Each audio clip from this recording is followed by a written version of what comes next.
जन्मसाथीला झालं. पण मी जेव्हा वकिलीत होतो तेव्हा त्यांच्याकडे काय काम होतं, उमेश त्यांचा ज्युनियर आहे इकडे, मनीषा आहे, अमित साई त्यांचं ज्युनियर आहे, किती काम होतं त्यांच्याकडे.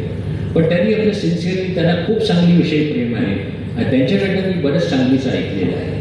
आणि सांगलीचं सांगायचं झालं तर माझे 3 ज्युनियर्स तरी हे सांगलीचे आहे. एक आमचे सत्यजित राजेशेट्टी, एक आमची लीना पाटील आणि एक प्रीतम वाळी, जी आता प्रीती वाळीबाई वकिलांची सून आहे ती. हे 3 ज्युनियर्स माझ्याकडे होते.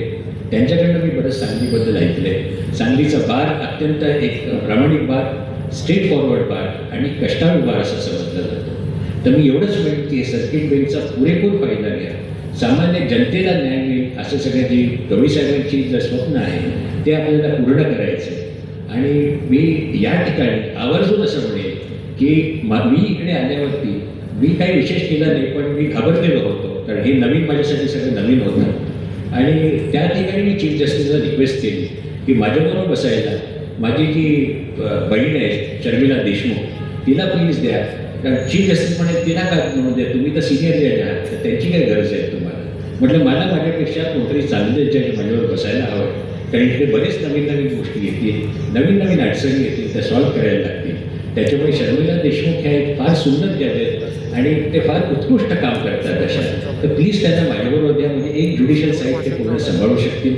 2 महिने त्यांनी खूप मेहनत घेतलेली आहे, सगळ्या वकिलांना माहिती आहे. आणि त्याच्यामुळे ते एक महत्त्वाचं कारण आहे की हे बेंच चांगलं सांगण्याचं. आणि अर्थात दिघे साहेबांची बॅटिंग आपली सगळं बघतायत रोज, सुरेख बॅटिंग करतात. ते कोर्टात असो किंवा क्रिकेटच्या पिचवर असतो, अष्टपैलू व्यक्तिमत्व आहे.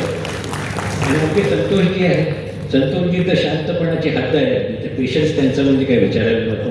त्याच्यावर वकील मंडळी अगदी त्यांच्यासमोर आर्ग्यू करण्यासाठी उत्सुक असतात, ते सगळ्यांना सांभाळून घेतात, त्यांचं नाव चांगलं आहे आणि उत्कृष्टरित्या असे काम करतात. आणि मला ते नवीन सहकारी लागलेले आहेत कडे ठाणकर साहेब, त्यांचं म्हणजे काही बघायला नको, त्यांना काम सांगितलं की ते काम सांगण्याच्या तयार असतं त्यांचं जजमेंट वगैरे, इतकं त्यांना कामाचं उत्साह आहे.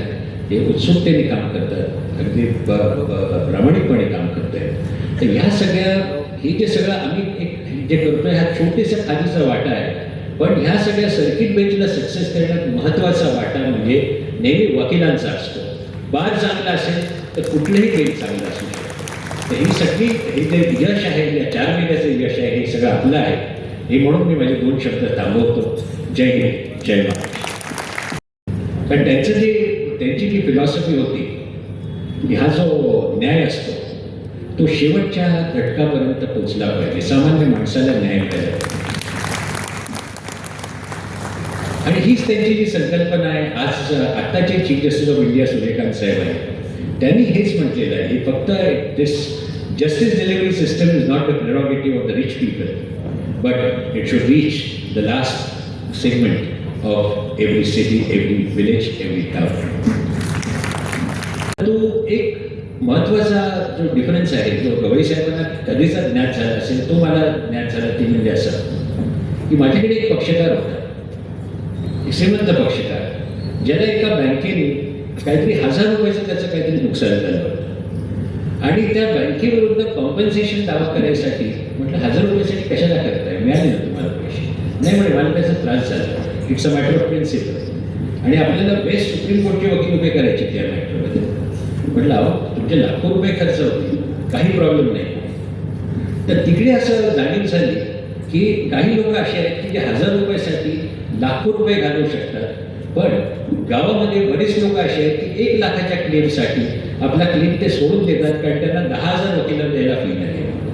तर या कारणासाठी हे जे बेंचेस आहे, हे डिसेंट्रलायझेशन आहे, सामान्य माणसांपर्यंत न्याय पोचला पाहिजे, ही जी संकल्पना